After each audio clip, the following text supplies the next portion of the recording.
पता है यहाँ पे कोई बता पाएगा कि कौन से एज में कितनी नींद लेना जरूरी है? पता है किसी को? हम ऐसे रैंडमली बोल देते हैं कि 6 से 7 घंटे तो भी नींद होना जरूरी है। लगे तो देख लीजिए, एकदम छोटा बच्चा जब होता है तब 14 से 17 घंटे उसको सोना जरूरी है, बिल्कुल न्यू बॉर्न जो है। थोड़ा सा बड़ा हो जाए तो 11 से 16 आवर्स उसको नींद लेना बहुत जरूरी है। 3 से 5 साल के जब बच्चे हो जाते हैं तो 10 से 13 आवर्स घंटे सोना उनको जरूरी है, क्योंकि जब हम सोते हैं तो हमारे सेल्स जो होते हैं वो एक्सेप्टेंसी में चले जाते हैं, हर एक चीज उसी में ग्रोथ होती है हमारी। ओके, स्कूलिंग के जो बच्चे हैं उनको 9 से 12 घंटे, जरा चेक तो करिए आपके अगर स्कूल में बच्चे हैं तो 9 से 12 घंटे सो रहे हैं क्या? टीनेजर्स को 8 से 10 घंटे नींद लेना जरूरी है, वो भी शायद नहीं ले रहे हैं। इससे हमारा पूरा बायोलॉजिकल क्लॉक डिस्टर्ब हो चुका है। और एडल्ट जो है, जो कि 18 साल से लेकर 64-70 इयर्स के जो लोग हैं, उनमें 7 to 9 आवर्स की नींद बहुत जरूरी है, लेकिन वैसी मिल रही है क्या? चेक करिए, हो ही नहीं रहा है। ये बहुत बड़ा चैलेंज आ गया है, और जिसके चलते हमारे बॉडी पे, वाइटल ऑर्गन्स पे बहुत बुरा असर पड़ रहा है। हमारी इम्यूनिटी कम होते जा रही है। इम्यूनिटी को कम करने के लिए एक और रीजन हो सकता है एनवायरमेंटल टॉक्सिन्स, तब भी हमारी इम्यूनिटी भी डिस्टर्ब हो जाती है और हमारी बॉडी में काफी सारे वायरसेस, बैक्टीरियाज, देन फंगल, ये सारी चीजों से हम इंटरेक्ट करने की वजह से बहुत ज्यादा डिसीज कंडीशन को हम फेस कर रहे हैं। साथ ही साथ लाइफस्टाइल डिसऑर्डर्स भी हमारा सामना कर रहे हैं। लाइफस्टाइल डिसऑर्डर्स क्यों हो रहे हैं? हम जानते हैं कि हमारी जो लाइफस्टाइल है वो पूरी हमने बिगाड़ दी है, कंप्लीट चेंज कर ली है हम, है ना? और उसी के चलते लाइफस्टाइल डिसऑर्डर्स बहुत ज्यादा डेवलप हो रहे हैं। इन्वायरमेंटल टॉक्सिन्स से लेकर हर एक चीज अगर हम देखते हैं तो ऐसा लगता है ना कि बहुत ज्यादा हमारी बॉडी हैम्पर हो रही है। उसके साथ साथ प्रोसेस्ड जो फूड होता है वो भी इसमें आ रहा है। पिज्जा, बर्गर, बिल्कुल गरम गरम है पिज्जा, चलो खा लेते हैं, सॉरी गरम बर्गर खा रहे हैं, लेकिन माय डियर फ्रेंड्स, आपको शायद पता नहीं है कि वो बासी है। कैसे? हमारे सामने तो तल के बाहर आया है, लेकिन उसको हाफ कुक करके प्रिजर्व करके रख दिया गया था।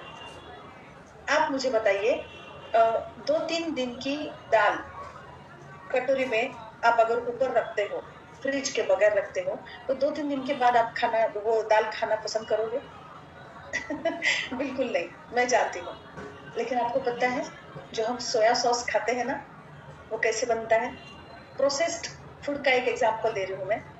सोया सॉस 3 महीने सोयाबीन को सड़ाया जाता है और उसके बाद सोया सॉस बनता है, और हम इतने इंटरेस्ट के साथ उसको खाते हैं।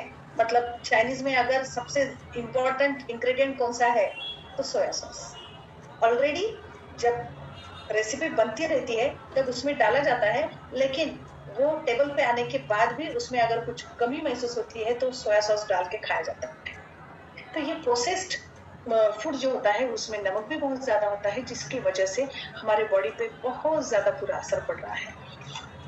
और फिर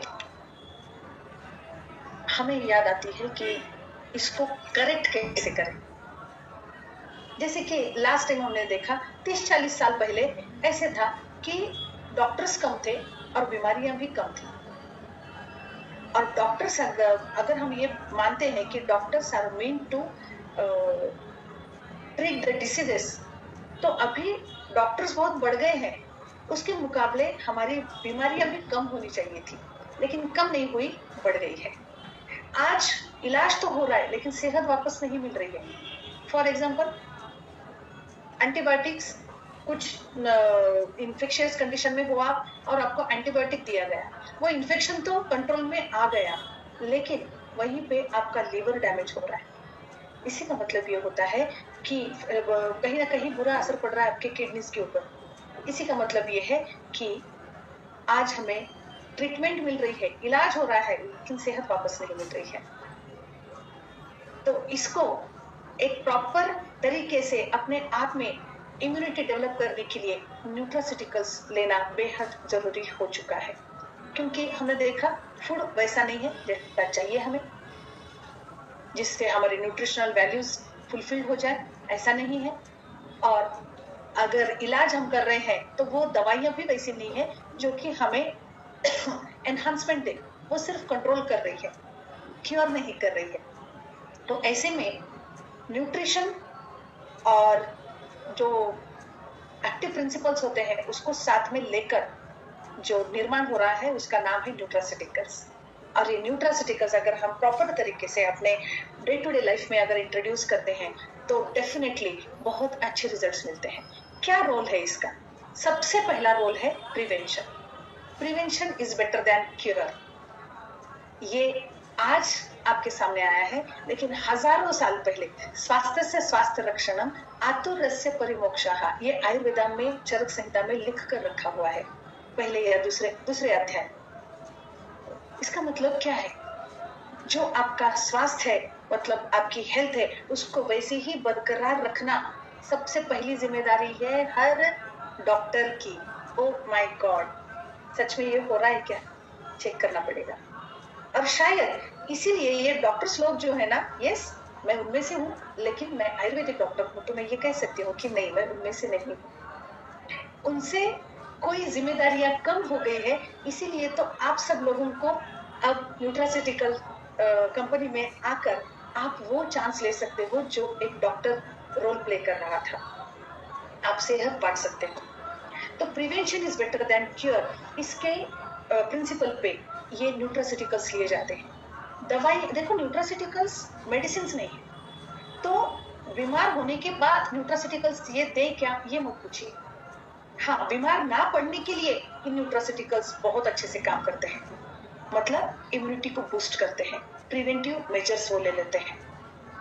प्रिवेंटिव मेजर्स की अगर मैं बात करूं तो जैसे कि बीमारी होने के बाद आपको लेना नहीं है, उससे पहले ही, जैसे हमारी गाड़ी को हम खराब होने के बाद सर्विसिंग के लिए नहीं लेकर जाते, खराब होने से पहले, मतलब खराब ना हो इसीलिए उसका कंप्लीट टाइम टेबल रखा जाता है कि 4 महीने के बाद हमें सर्विसिंग के लिए भेजना है। जरा इस गाड़ी के लिए भी वैसे ही सोचे तो definitely you will get a healthy life. तो प्रिवेंशन डेवलप करना हर एक डिसीज कंडीशन के अगेंस्ट, ये एक सबसे इंपॉर्टेंट रोल होता है न्यूट्रास्यूटिकल का। सेकेंड होता है वेलनेस सपोर्ट। अब वेलनेस का मतलब हम ये लेते हैं कि बीमारी ना होने के लिए जो भी किया जाता है ना, उसको वेलनेस कहते हैं। इतना छोटा सा मीनिंग नहीं है उसका। Actually wellness in the sense complete जीवन शैली, लाइफस्टाइल आपकी उसमें आ जाती है। ओके, और इसमें सिर्फ हेल्थ को, फिजिकल हेल्थ को टारगेट नहीं किया गया है।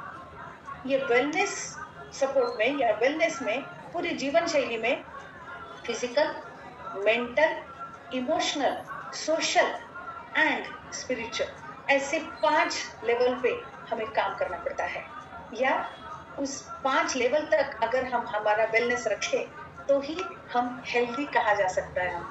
आजकल लोग फिट तो दिख रहे हैं, लेकिन तनाव और टेंशन्स और बहुत सारे स्ट्रेस, स्लीप डिप्रिवेशंस, इंडाइजेशन, इन सब से घेरे हुए हैं। ऐसा बहुत कम लोग मिलेंगे आपको जो कि सालों से एंटीबायोटिक्स नहीं ले रहे या सालों से कोई भी दवा नहीं ले रहे हैं। यस, मेरे पहचान में है, मेरे बहुत करीबी हैं जो कि 60 इयर्स में भी उनको एक भी गोली नहीं शुरू है, कंट्रोलिंग पिल एक भी नहीं है। अगर मतलब एज वाइज कुछ डिफॉर्मिटीज आ जाती है, वैसे टूथ एक भी अगर होता है तो वो पर्सन उसके लिए पेन किलर नहीं लेता है। जरा सोचिए। और ये किसका कमाल है? पिछले 10-20 साल से वो न्यूट्रास्यूटिकल्स ले रहे हैं। So nutraceuticals are playing wonderful role in your healthy life. Okay, उसी के साथ साथ एक आपको क्वालिटी ऑफ लाइफ इंप्रूवमेंट करने का अवसर मिलता है अगर आप न्यूट्रास्यूटिकल्स को साथ में रखते हो तो चलिए देखते हैं कि ये न्यूट्रास्यूटिकल्स तो ले रहे हैं, लेकिन उसके साथ साथ हमें और क्या करने की जरूरत होती है। क्योंकि कैसा है ना सिर्फ न्यूट्रास्यूटिकल्स, मैं तो ये न्यूट्रास्यूटिकल्स ले रहा हूँ और अभी मुझे कुछ नहीं होगा, ऐसे नहीं बोल सकते हम, है ना? क्योंकि सिर्फ एक चीज काम नहीं करती हमारे वेलनेस के लिए। हमारे वेलनेस के लिए बहुत सारी चीजों का ग्रुप हो जाता है, जैसे कि बैलेंस्ड डाइट होना आपका जरूरी है, जिससे आप वेलनेस मतलब एक हेल्दी लाइफ जी सकते हो। उसके साथ साथ रेगुलर एक्सरसाइज होना भी जरूरी है, जो कि हमें नहीं मिल रही है। हमें टाइम नहीं मिल रहा है, बैलेंस डाइट भी नहीं मिल रहा है, और एक्सरसाइज करने के लिए तो टाइम ही नहीं है हमारे पास। एडिक्वेट स्लीप होना बहुत जरूरी है, पर्याप्त नींद होना बहुत जरूरी है। जितनी मतलब जरूरत है हमारी, वो अच्छे से नींद होना, 7 से 8 घंटे या 6 से 7 घंटे, वो नहीं हो पा रहा है क्योंकि इतना सारा स्ट्रेस, इतना सारा काम, और उसके साथ साथ ये मोबाइल का जो साथ है, हमारा स्क्रीनिंग का जो मसला है, ये सारी चीजें अगर देखा जाए तो स्लीप नहीं हो रही है, जो कि बहुत इंपॉर्टेंट है। स्ट्रेस मैनेजमेंट करना भी एक बहुत इंपॉर्टेंट चीज हो चुकी है, क्योंकि आज हर एक पल हमारा स्ट्रेस के साथ गुजर रहा है, और उसको मैनेज करने के लिए सिर्फ नींद काफी नहीं है, आपको मेडिटेशन की बहुत जरूरत होती है। तो अगर वो मेडिटेशन नहीं मिल रहा है तो आपके माइंड को एक हेल्दी एटमॉस्फेयर नहीं मिल रहा है। पूरे दिन भर स्ट्रेस संभालने के लिए कम से कम 10 मिनट आपको मेडिटेशन में रहना बेहद जरूरी है। और फिर लास्ट में आता है हमारा न्यूट्रास्यूटिकल्स। तो क्या आप ये पहले जो 4 है वो सारी चीजें फॉलो कर रहे हो? उसके साथ अगर आप न्यूट्रास्यूटिकल ले रहे हो तो definitely you will be living a healthiest life. Okay, तो चलिए देखते हैं कि हमारे बॉडी में कौन से ऐसे सिस्टम्स है जिसको थोड़ा सा ध्यान देना बहुत जरूरी है। सबसे पहले तो आती है हमारी इम्यून सिस्टम। इम्यून सिस्टम मतलब किसी भी डिसीज के अगेंस्ट जो हमारे बॉडी में काम करती है, एक सिस्टम होती है, उसे इम्यून सिस्टम बोलते हैं। हमने कोरोना में देखा कि कुछ लोग, हमें लगता है कि हमें कोरोना नहीं हुआ, बहुत सारे लोग बोलते हैं कि कोरोना आ गया लेकिन मुझे कुछ नहीं हुआ। सॉरी, कुछ नहीं हुआ ये अच्छी बात है, लेकिन कोरोना हर एक को छू कर गया है। और आप देख रहे हो, आज हमें ये महसूस हो रहा है कि पोस्ट कोरोना बहुत ज्यादा हेल्थ इश्यूज डेवलप हो चुके हैं, है ना? तो इसको ध्यान में अगर रखते हैं तो जिनके पास इम्यूनिटी है बस वो ही जीने के लायक है। और इम्यूनिटी डेवलप करने के लिए इससे पहले हमने जो ये 5 मेन पिलर्स है उसको देखा, balance diet, regular exercise, sleep proper लेना, उसके बाद स्ट्रेस मैनेजमेंट और न्यूट्रास्यूटिकल्स। इस तो न्यूट्रास्यूटिकल्स की अगर बात करूं तो ये 5 भी पिलर जो है वो इम्पोर्टेंट है हमारी इम्यून सिस्टम को डेवलप करने के लिए और उसको एनहांस करने के लिए। उसके साथ साथ आती है डाइजेस्टिव सिस्टम, जो कि बहुत इंपॉर्टेंट है। जो भी हम खा रहे हैं उसको प्रॉपर तरीके से अगर डाइजेस्ट ही नहीं हुआ तो आप मुझे बताइए कि उसका हर एक धातु में जो कन्वर्शन होना है, जिसके चलते इम्यून सिस्टम प्रॉपर हो जाती है, वो कैसे होगी? कहा यह जाता है कि ब्रेन का मतलब सेकेंड ब्रेन जो होता है हमारा, वो गट होता है। गट प्रॉब्लम्स अगर है तो आप कोई भी न्यूट्रास्यूटिकल्स अगर ले भी रहे हो तो वो डाइजेस्ट नहीं होगा, और अगर वो डाइजेस्ट नहीं हो रहा है तो डेफिनेटली आपको उस तरीके के रिजल्ट्स नहीं मिलेंगे जो मिलने चाहिए न्यूट्रास्यूटिकल्स की वजह से। साथ ही में कार्डियोवास्कुलर सिस्टम जो है वो हमारे साथ रहती है। कार्डियोवास्कुलर सिस्टम मतलब जो भी ब्लड हमारे बॉडी में आ रहा है उसको सही तरीके से हर एक सेल तक पहुंचाने का काम ये कार्डियोवास्कुलर सिस्टम करती है। डाइजेस्टिव सिस्टम में बहुत सारे ऑर्गन्स आते हैं, थोड़ा सा जो रह गया है मैं बता दूं। इसोफेगस से लेकर रेक्टम तक, उसमें स्टमक आ गया, इसोफेगस आ गया, स्टमक आ गया, large intestine, small intestine, then gall bladder, pancreas, liver, ये सारी चीजें डाइजेस्टिव सिस्टम में आ जाते हैं। और रेक्टम भी वहां पर अगर आपके स्फिंक्टर मसल्स प्रॉपर्ली काम नहीं कर रहे हैं तो कॉन्स्टिपेशन डेवलप हो जाता है। इनडाइजेशन हो गया, पित्त ज्यादा बढ़ रहा है, एसिडिक लेवल ज्यादा, रिफ्लेक्सेस आ रहे हैं तो भी कॉन्स्टिपेशन हो जाता है। कार्डियोवास्कुलर सिस्टम उसकी अगर मैं बात करूं तो हार्ट आता है इसमें, और बहुत सारे आर्टरीज, वेन्स, इनका भी इसमें समावेश हो जाता है। वो सही होना बेहद जरूरी है। उसी के साथ साथ ब्रेन एंड नर्वस सिस्टम जो होती है वो तो इतनी इम्पोर्टेंट है कि जो भी चीज हम एक्शन ले रहे हैं वो किसके कंट्रोल में है? हमारे ब्रेन की। अगर वो ब्रेन सशक्त नहीं है, उसके ऊपर मतलब वो अगर हेल्दी नहीं है, तो हमारी हर एक एक्शन बहुत गलत होते जाती है। उसी के साथ साथ सेलुलर न्यूट्रिशन भी बहुत जरूरी होता है, क्योंकि हमने देखा बॉडी कहाँ से बनी है, बहुत सारे सिस्टम से। हर एक सिस्टम कैसे बनी है, बहुत सारे ऑर्गन्स के एक साथ आने से। और ये ऑर्गन्स कहाँ से बने हैं, टिश्यूज से। और ये टिश्यूज बहुत सारे अरबों खरबों सेल्स के एक साथ आने के बाद टिश्यूज बनते हैं। तो सेलुलर लेवल पे हमारी हेल्थ अगर अच्छी है, तो हमारे हेल्थ इंप्रूव करने के ज्यादा चांसेस हो सकते हैं, हमें कोई डिजीज कंडीशन छू नहीं सकती। एंड थैंक्स टू एटॉमी, जहाँ पे ये जो सेलुलर न्यूट्रिशन की बात आ रही है, तो हमारे मोस्ट ऑफ द न्यूट्रास्यूटिकल्स जो है वो सेलुलर लेवल पे काम करने वाले हैं। So it is really admirable thing कि हमें एटॉमी के प्रॉपर न्यूट्रिशंस मिल रहे हैं। उसी के साथ साथ liver and detoxification of body ये होना बहुत जरूरी है। और लिवर का वो नेचुरल बेसिस पे काम होता है। लिवर क्या करता है, रात में आप बायोलॉजिकल क्लॉक होता है हमारा एक, जैसे कि हम सुबह मतलब ऑफिस में कुछ वर्क कर रहे हैं तो 9 to 10 to 5 या 9 to 5 ऐसा क्लॉक होता है ना, वही उसी आवर्स में हम ऑफिस का काम करते हैं। वैसे ही लीवर के भी कुछ आवर्स होते हैं जब वो अपना काम निपटा देता है। वो कौन सा है, रात के 11 बजे से 3 बजे तक। इस दरमियान अगर आप सो रहे हो तो ही लीवर अपना डिटॉक्सिफिकेशन का काम अच्छे से कर देता है। और तब अगर आप जाग रहे हो तो डिटॉक्सिफिकेशन प्रॉपर तरीके से नहीं होता है, क्योंकि पूरा ब्लड सर्कुलेशन जो है वो ब्रेन की तरफ चला जाता है, आप जो भी एक्टिविटी कर रहे हो उसकी तरफ चला जाता है।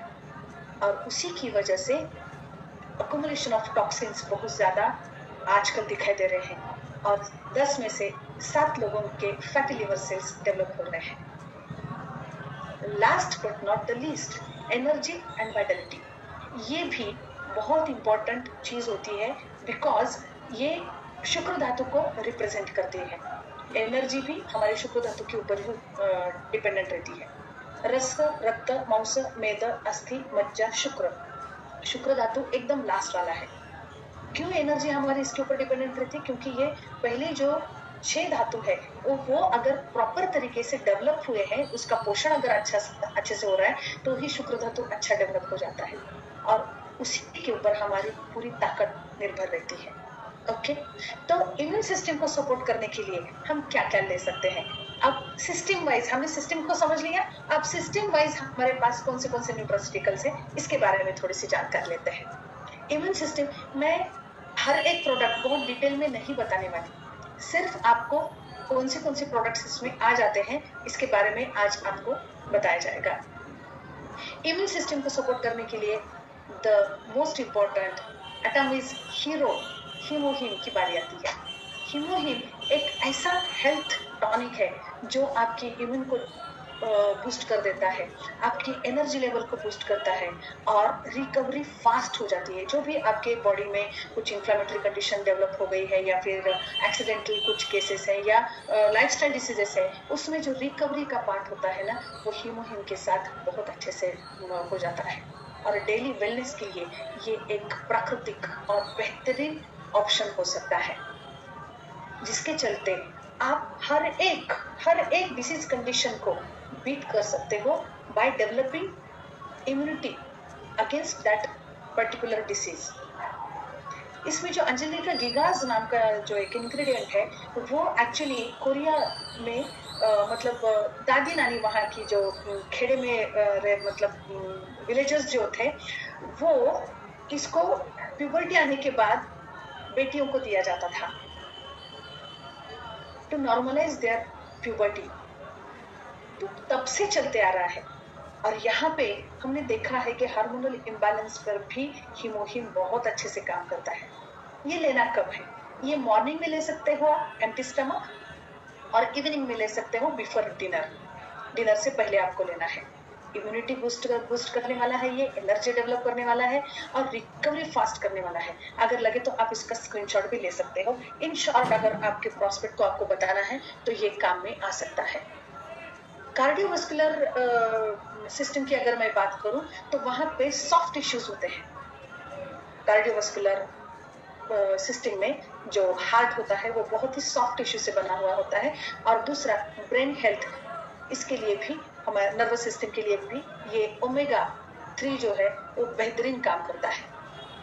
और साथ ही साथ आई साइट के लिए या आंखों की हेल्थ के लिए ये ओमेगा 3 बहुत अच्छा काम कर सकता है। हार्ट सपोर्ट करता है, हार्ट को सपोर्ट करता है। देखिए कोई भी हार्ट रिलेटेड डिसीज अगर आपको हुआ है, मतलब बीपी है या कार्डियक अरेस्ट है या हार्ट अटैक आ गया है, आपको इस्चेमिक कंडीशन है, मतलब चेस्ट पेन होते रहता है, ये ऐसी सारी सिचुएशंस में, या ब्लॉकेजेस है या अरिथमिया डेवलप हो गया है, इन सारे सिचुएशंस में कहीं ना कहीं हार्ट की ताकत जो है वो कम होते जाती है। और हम कंट्रोलिंग पिल्स लेते हैं, लेकिन सॉरी टू से कंट्रोलिंग पिल्स लेते हैं, लेकिन हम हार्ट की जो कैलिबर कम हो चुकी है, उसकी ताकत जो कम हो चुकी है, उसको बढ़ाने के डायरेक्शन में कोई भी नहीं, कुछ भी नहीं लेते। और हम ये कहते हैं कि मैं सारी दवाइयां ले रहा हूँ एलोपैथी की और मैं फिट हूँ। सॉरी, उसके साथ साथ अगर आप आपके हार्ट को, आपके ब्रेन को सपोर्टिव, मतलब ताकत बढ़ाने वाली अगर कोई चीज देते हो तो वो जल्दी से अच्छा हो सकता है ना। तो इसीलिए हार्ट रिलेटेड कोई भी अगर डिसीज हो, या ब्रेन रिलेटेड, मतलब अल्जाइमर है, या ब्रेन फॉग आता है, या फिर बहुत ज्यादा इरिटेशन हो रहा है किसी को, या मेनोपॉजल सिंड्रोम है, ऐसे में ये बहुत अच्छा काम करता है ओमेगा अलगी ओमेगा 3। ओके, फिर उसके बाद आती है हमारी डाइजेस्टिव सिस्टम। डाइजेस्टिव सिस्टम में गट हेल्थ का बहुत इंपॉर्टेंट रोल होता है। अगर गट प्रॉपर है, हमारे गट मतलब नॉट ओनली गट्स, उसमें जो डाइजेशन करने के लिए, प्रॉपर डाइजेशन होने के लिए जो हमें प्रोबायोटिक्स लगते हैं, एक गुड बैक्टीरियाज का एक ग्रुप होता है। वो गुड बैक्टीरियाज अगर हमारे बॉडी में नहीं तैयार हो रहे हैं या नहीं है, तो हमें इनडाइजेशन की प्रॉब्लम बार बार फेस करनी पड़ती है। और उसके लिए न्यूट्रास्यूटिकल मिक्स ये सिर्फ प्रोबायोटिक नहीं देता, तो प्रोबायोटिक जिसके ऊपर जिंदा रहता है, जिसे हम प्रीबायोटिक्स कहते हैं, ये दोनों का बेस्ट कॉम्बिनेशन न्यूट्रास्यूटिकल मिक्स में आपको मिलेगा। इससे हेल्दी डाइजेशन तो हो ही जाएगा, उसके साथ साथ प्रोबायोटिक्स डेवलप होने की वजह से प्रॉपर एब्जॉर्प्शन आपके गट में होना शुरू हो जाता है। ऑफ कोर्स गट को तो सेकंड ब्रेन कहा जाता है।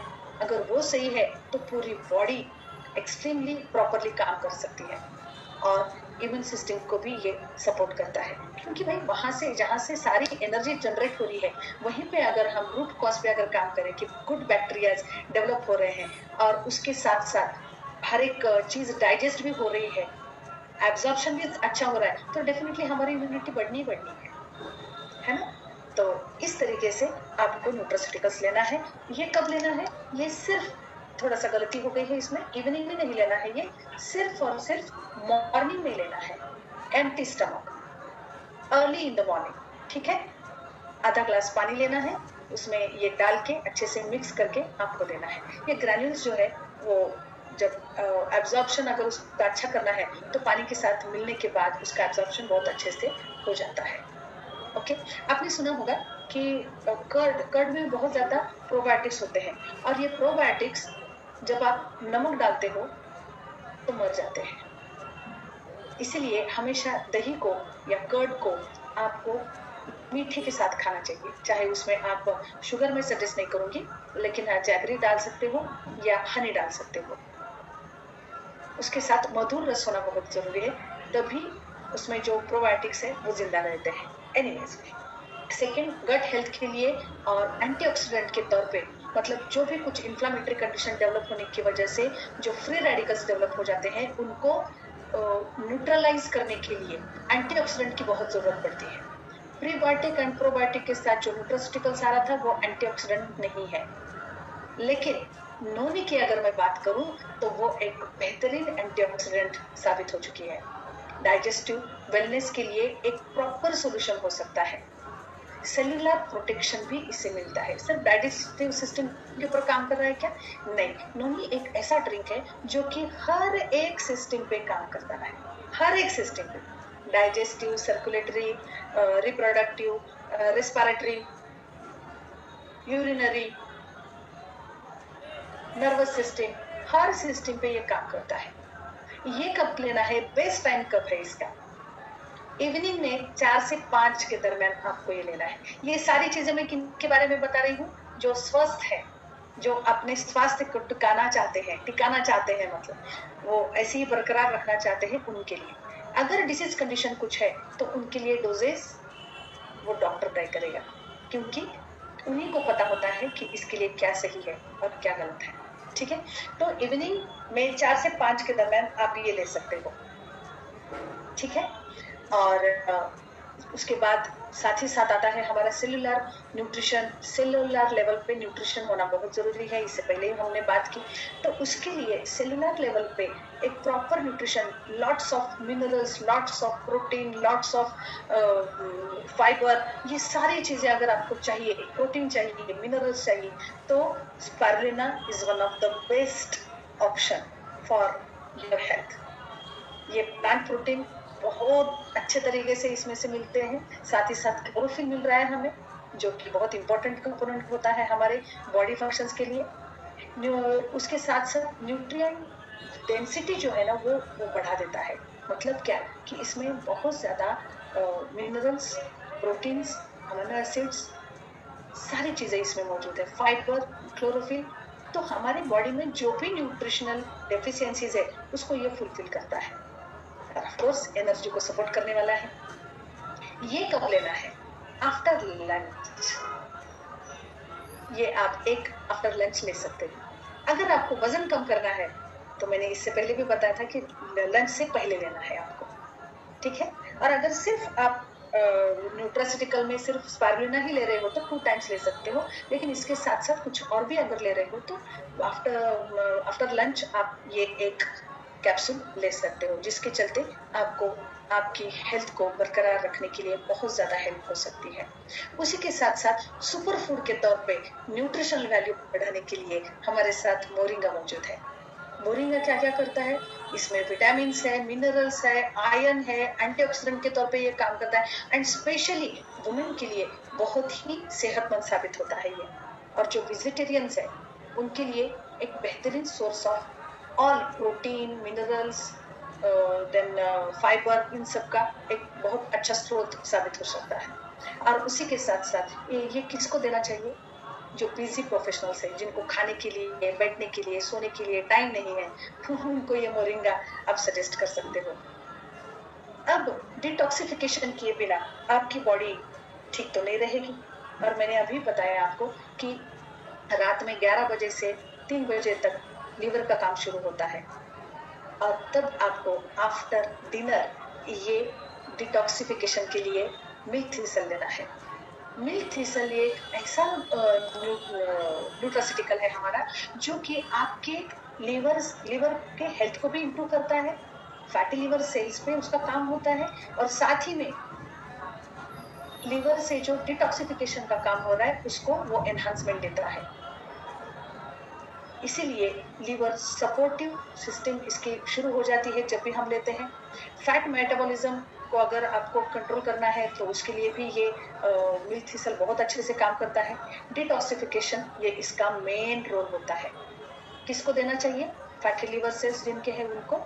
उसी के साथ साथ जो हाई स्ट्रेस लाइफस्टाइल गुजार रहे हैं, मतलब आईटीज के लोग हैं, या आजकल तो हर एक को है, या हर एक को स्ट्रेस है, तो ऐसे लोगों को ये आप मिल्क थिसल प्रोवाइड कर सकते हैं।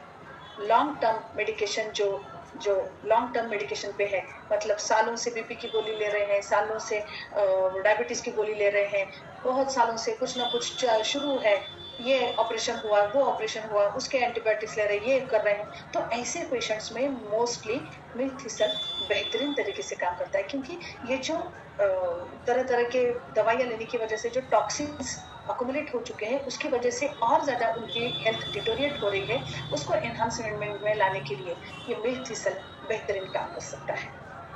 उसके साथ साथ अगर एनर्जी की बात करूँ, वाइटलिटी की बात करूँ, तो मेल एंड फीमेल दोनों के लिए भी शिलाजीत एक बेहतरीन ऑप्शन हो सकता है।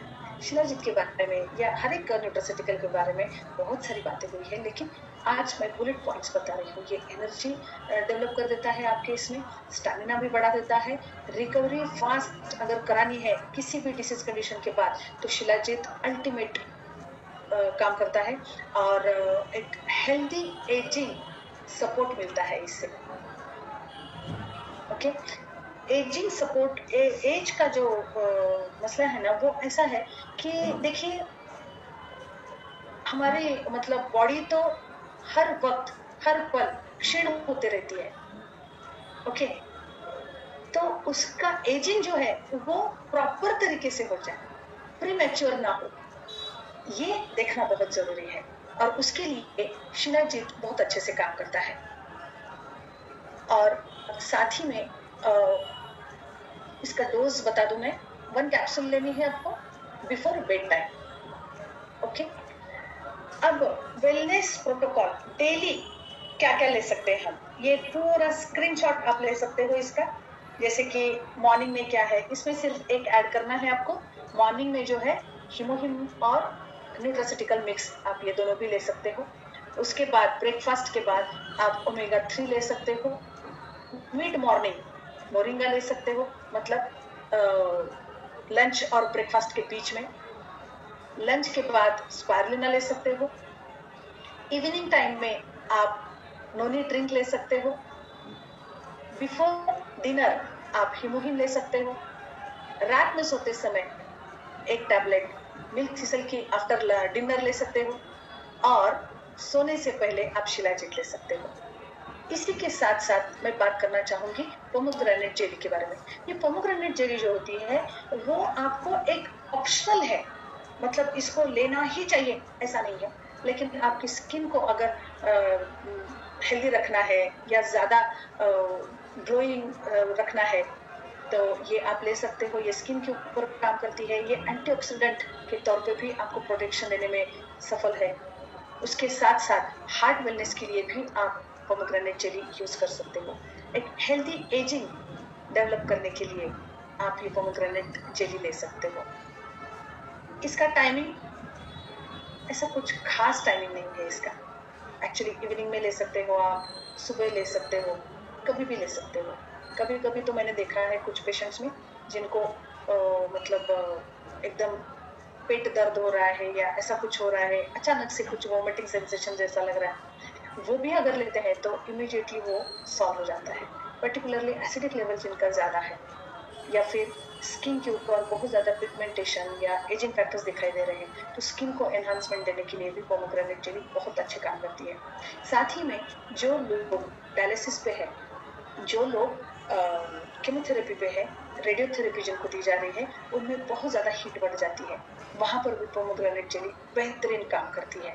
ओके, तो एक इम्यूनिटी के लिए प्रोटोकॉल, मतलब कितने कितने कौन से प्रोडक्ट ले सकते हैं।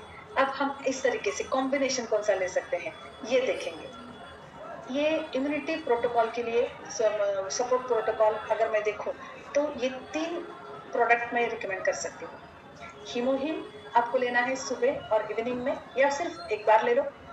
ओमेगा 3 मस्ट है, और स्पारुलिना। ये तीनों का कॉम्बिनेशन अगर आप ले रहे हो तो nothing like that to boost your immunity. Okay, skin health के लिए काफी सारे ऑप्शंस हमारे पास है, और ये इसका एक कॉम्बिनेशन अगर बनाकर आप लेते हो तो बेहतरीन जाएगा। ओमेगा 3 जो कि हमारे स्किन का टेक्सचर बहुत अच्छा बना देती है। स्पारुलिना काफी सारे उसमें से हमें न्यूट्रासिटिकल्स न्यूट्रिएंट्स मिल रहे हैं, तो ये सुपर फूड के तौर पे हम ये ले सकते हैं। उसी के साथ साथ नोनी जो कि एंटीऑक्सीडेंट बेहतरीन ड्रिंक है, वो ले सकते हैं आप। और उसके साथ साथ मोरिंगा। मोस्टली हमारे स्किन के ऊपर जब भी कुछ प्रॉब्लम डेवलप हो जाते हैं या चैलेंजेस आ जाते हैं, तो वहाँ पे कुछ ना कुछ हार्मोनल इम्बैलेंस रहता है। तो ये हार्मोनल इम्बैलेंस को सही करने के लिए मोरिंगा, ये 4 चीज़ों का अगर आप कॉम्बिनेशन बना के सामने वाले को देते हो तो बेहतरीन उनकी स्किन हो जाएगी, और एजिंग फैक्टर जो है वो उनका बेहतर हो सकता है। मेनोपॉजल वेलनेस के लिए आपके सामने है, हिमोहिम दे सकते हो आप, उसके साथ साथ ओमेगा दे सकते हो, मोरिंगा भी दे सकते हो क्योंकि हार्मोनल इम्बैलेंस के लिए काम करता है, और हाँ, शिलाजीत भी आपको रिकमेंड करना चाहिए।